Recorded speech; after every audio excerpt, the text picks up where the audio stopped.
The Senate Judiciary Committee hearing was supposed to be routine. A high-profile discussion on judicial reform, streaming live across national networks, with the usual cast of senators and legal experts. But no one expected what would unfold when Senator John Kennedy took the mic, nor the storm that would follow when former Florida Attorney General Pam Bondi responded. Kennedy leaned back in his chair, folksy tone in full swing, speaking to Bondi with a patronizing smile. "Now Miss Bondi," he began, "you've got a pretty impressive resume, no doubt about that. But some of your recent comments on judicial activism make me wonder if you've read the Constitution or just skimmed it." The room buzzed. A few senators exchanged glances. Cameras zoomed in. Pam Bondi didn't flinch. She adjusted the microphone in front of her, sat forward slightly, and locked eyes with Kennedy. Her expression was calm, controlled. But there was a fire building beneath. "Senator Kennedy," she said coolly, "I not only read the Constitution, I spent my career defending it. So if you're finished with the theatrics, I'd like to respond to your question, assuming there was one." Laughter rippled through the gallery. Kennedy's face twitched. He tried to interject, but Bondi didn't pause. "You seem more interested in sounding clever than being correct," she continued. "But let's talk facts, since that's what this hearing is supposed to be about." The hearing, and the internet, were just seconds away from exploding. Pam Bondi leaned in, her tone sharpened but still polished. "Senator Kennedy, you reference judicial activism like it's some catch-all for opinions you dislike. But what you failed to mention is your own voting record, which includes supporting judges who've overturned decades of precedent, not based on law, but on ideology." Kennedy's smile faded slightly. His fingers tapped the desk. Bondi didn't stop. "Let me remind you of your vote for Judge Halston. He reversed rulings on voter access with zero new evidence, based purely on party pressure. If that's not activism, I don't know what is." The room grew tense. A few staffers shifted in their seats. The cameras panned to Kennedy, whose folksy charm seemed to wane with each word Bondi spoke. "I came here today to discuss judicial integrity," she continued. "But if we're going to pretend this is a law school debate where you talk down to women you think you can intimidate, then let me be crystal clear, I'm not here to be lectured by someone who confuses sarcasm with substance." There was a sharp pause. Kennedy, clearly rattled, tried to recover. "Now hold on, ma'am. I didn't mean no disrespect. I was just asking questions," Bondi cut in smoothly, never raising her voice. "Senator, if you want to ask a question, ask it. But don't dress up disrespect as Southern charm. It's not working." Gasps echoed in the chamber. Even a few aides in the background couldn't hide their reactions. Online, the clip was already trending. Kennedy straightened in his seat, clearly struggling to regain footing. His drawl, usually disarming, now sounded hesitant. "Miss Bondi, I think you're being a bit sensitive. This is just a spirited exchange, part of the democratic process." Pam didn't even blink. Her voice stayed calm but every word landed like a hammer. "Senator, sensitivity has nothing to do with it. What you call a spirited exchange is actually a pattern, undermining female legal experts with smug insinuations instead of substance. You did it last month with Professor Levin. You're doing it now." Kennedy opened his mouth, but Bondi raised a finger gently, not to interrupt, but to finish. "And let's not pretend this is about political disagreement," she said. "This is about accountability. You're uncomfortable because someone's calling out the double standard, live, with the cameras rolling." The silence in the chamber was deafening. Even the chairman looked stunned. Then Bondi delivered the blow that would be clipped, quoted, and replayed on every network within the hour. "You asked if I read the Constitution, Senator. I swore an oath to it. Did you read yours before you traded your integrity for applause lines?" The room erupted, not with noise, but with an eerie stillness. Kennedy froze, his mouth slightly open. His usual witty comebacks were nowhere to be found. He looked like a man who'd just been hit with the truth, and had no words left to spin it. The chairman, clearly sensing the weight of the moment, tried to move things along. "Let's keep the discussion focused on judicial independence," he muttered, glancing nervously at Kennedy, who was still visibly shaken. But Pam Bondi wasn't done. "With respect, Mr. Chairman," she said firmly, "judicial independence is exactly what's under threat when senators treat confirmation hearings like theater and constitutional law like improv." She turned back to Kennedy. "I came here prepared to discuss legal principles, not to play along with political games dressed up as questions. If we're serious about protecting the courts, let's stop using them as battlegrounds for culture wars and start treating them as the neutral arbiters our founders intended."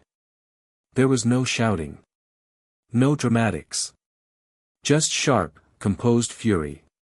Across social media, clips of her remarks began going viral. Hashtags like #BondiBreakdown and #KennedyClappedBack were trending within minutes. Even some conservative commentators were forced to admit, Pam Bondi had stolen the show. John Kennedy sat in awkward silence. His usual charm offensive had failed spectacularly, and the cameras didn't miss a second of his discomfort. What began as a condescending jab had morphed into a complete unraveling of his public persona, on live television. Pam glanced briefly at her notes, then back up at the committee. "I'm ready for your next question," she said with a cool smile. "If anyone here actually has one."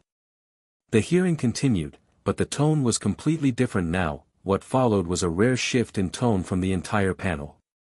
For the next few minutes, senators who previously seemed eager to challenge Bondi now chose their words carefully, measured, even cautious.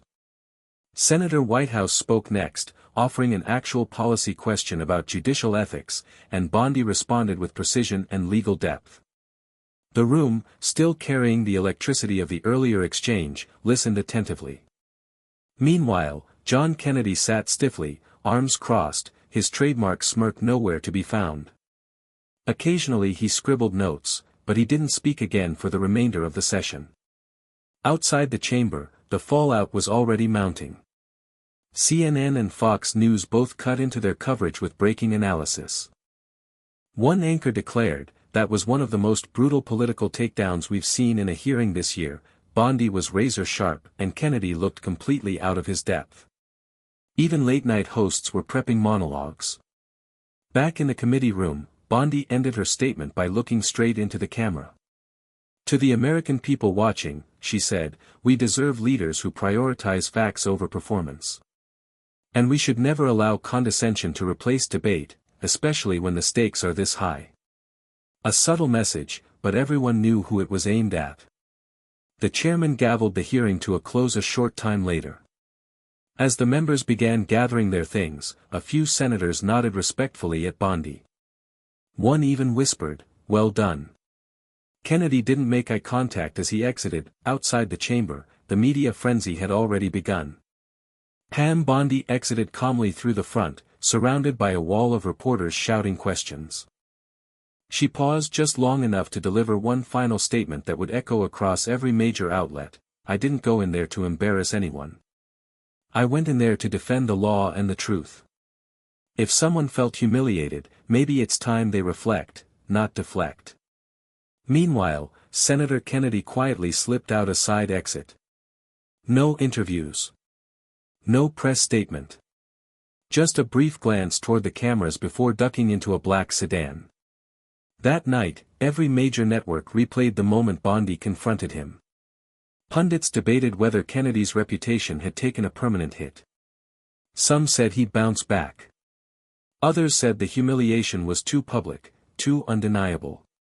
On social media, Bondi was hailed as a force to be reckoned with. The clip of her, "Did you read yours before you traded your integrity for applause" lines, remark had racked up millions of views in hours. It wasn't just a viral moment. It was a shift. A warning to anyone who mistook civility for weakness. And a reminder that in the courtroom of public opinion, facts, and fearlessness, still win. The days that followed, the hearing became a cultural flashpoint. Editorials poured in from both sides of the aisle. Some criticized Bondi for being too aggressive, while others praised her for refusing to tolerate patronizing behavior masked as political discourse. But one thing was clear: she had shifted the power dynamic, and people noticed. Late-night comedians had a field day. One skit featured a cardboard cutout of Kennedy labeled, "Senator Silence." Another mocked the exact moment he reached for a comeback and found nothing. But beyond the headlines and hashtags, something deeper happened. Pam Bondi's name began surfacing on shortlists, for a major federal legal appointment, possibly even a cabinet post if the administration changed hands. Political analysts debated her rising influence, noting that her ability to mix legal authority with composure under fire made her a rare figure in the current climate. As for Kennedy, he stayed mostly quiet for weeks. No grand interviews. No bold sound bites. Just a noticeable retreat from the spotlight he once seemed to relish. And for many Americans watching that day, the moment stood as a reminder: sometimes, the most powerful response isn't the loudest voice in the room, it's the calmest one, armed with truth and absolutely no fear. Behind closed doors, the political fallout was even more intense than the public realized. Several senior Republican aides reportedly warned Kennedy to tighten up before his next appearance, fearing another viral moment could further damage his credibility. One insider leaked to a journalist that Kennedy had underestimated Bondi, and paid for it in full view of the nation. Meanwhile, Bondi's team received an overwhelming flood of support. Emails, letters, social media messages, from law students, legal professionals, and even former judges. Many praised her poise and courage in the face of what they described as institutional arrogance. One message stood out. It came from a retired Supreme Court clerk: "That wasn't just a clapback. That was a masterclass in restraint, clarity, and constitutional defense." Bravo! Cable news shows began booking Bondi for follow-up interviews. Each time, she handled herself with the same composure, refusing to take personal shots while firmly holding the line on judicial integrity and constitutional values. When asked directly if she had humiliated Senator Kennedy on purpose, her answer was simple: no. But if a spotlight reveals something someone's been trying to hide, don't blame the light. It was becoming clear: this wasn't just a viral moment anymore. It was the beginning of something bigger. Pam Bondi had reminded the country that substance still mattered. And in doing so, she may have redefined her political future. As the news cycle raged on, something remarkable happened: public trust in Bondi surged. A bipartisan poll conducted days after the hearing showed a surprising shift: a significant number of independent voters, and even some moderate Democrats, viewed her more favorably after the exchange. Not because they agreed with every position she held, but because she stood her ground without resorting to cheap theatrics. Commentators across networks acknowledged it: Bondi had done something rare in modern politics: she had dismantled a sitting senator's argument without stooping to his level. Behind the scenes, discussions began swirling about her next move. Political insiders whispered about a possible Senate run in the future, or even a return to federal leadership. Several conservative think tanks invited her to headline events, touting her as a voice of principle in an age of performance. Meanwhile, Senator Kennedy's team scrambled to contain the damage. They attempted to pivot attention to other issues, releasing policy statements and making public appearances, but the clip of Bondi's takedown continued to dominate the narrative. In one moment of quiet candor caught by a hot mic days later, Kennedy muttered to a colleague, "Next time, I'll know better than to poke a bear in heels." And that quote, too, went viral. Pam Bondi hadn't just won an argument, she'd made history. The legacy of the confrontation began cementing itself not just in headlines, but in institutions. Law schools used the exchange as a modern case study: professionalism under pressure, highlighting Bondi's poise and factual command versus Kennedy's flippant tone.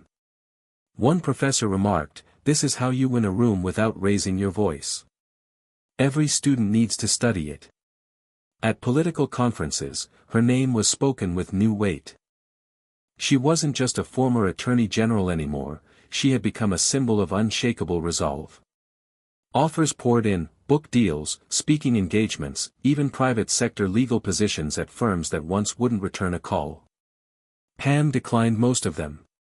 Instead, she launched a new legal advocacy initiative focused on restoring public trust in the judiciary, nonpartisan, education-based, and laser-focused on facts over political spin. It was a direct answer to the circus she had exposed during that hearing. When asked why she launched it, her response was simple: we can't fix what's broken if we keep pretending the noise is normal. As for Kennedy, though he remained in office, something had changed. The next time he stepped into a hearing, he was noticeably more reserved. No smirks. No baiting. Just questions, and short ones at that. Pam Bondi had not only ended his moment, she had reset the rules. And across the country, millions had watched it happen in real time. Weeks after the confrontation, the ripple effects had reached even further than anyone predicted. A clip of Bondi's most viral line, "don't blame the light if it exposes the cracks," was etched onto protest signs, quoted in op-eds, and even printed on T-shirts worn by young law students and political reform activists across the country. Her initiative, Constitution First, gained traction fast. What began as a simple legal advocacy project transformed into a national conversation about the weaponization of hearings, partisan spin, and the erosion of public respect for the judicial system. Networks across the spectrum invited Bondi to panels, not for fireworks, but for insight. And she delivered. Every appearance added another layer to her newfound credibility. She wasn't a viral sensation, she was a rising force. Even critics had to acknowledge the shift. One progressive columnist wrote, "You don't have to agree with Pam Bondi's politics to respect how she handled Senator Kennedy. She came armed with facts, didn't flinch, and reminded us all that courage doesn't always shout, it often speaks calmly and cuts deeper." Behind closed doors, party operatives in both camps were recalibrating. Some saw Bondi as a potential VP pick.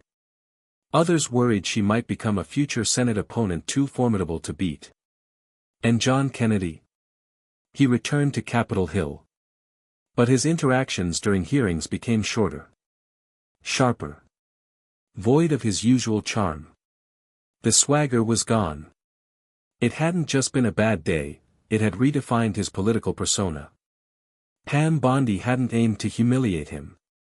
But in standing her ground, she'd forced him to confront something more brutal than a soundbite. His limits. Months passed, but the moment never faded. Pam Bondi's name remained on the lips of pundits, professors, and power brokers alike. She had become more than a political figure, she was now a benchmark for how to win without shouting, lead without pandering, and dismantle an opponent without ever losing composure. In her final public comment on the exchange, she said this during a televised forum: "I wasn't trying to humiliate Senator Kennedy. I was trying to hold up a mirror. What he saw in it, that's up to him." The audience erupted in applause. Her words had become a doctrine, not just for women in law, but for anyone tired of empty rhetoric dominating the national stage. Quietly, steadily, Bondi had ushered in a new expectation: if you step into the spotlight armed with nothing but condescension, don't be surprised when someone shows up with facts, and wipes the floor with you. As for Senator Kennedy, he continued serving, but he never quite recovered the swagger that once defined him. That one hearing, just 20 minutes of live television, had fractured the armor of invincibility he wore for years. And deep down, he knew it. The headlines faded, the trending hashtags cooled off, but the power of that moment lived on, not because it was viral, but because it was real. Pam Bondi didn't need to yell. She didn't need to insult. She simply told the truth, and made a nation listen.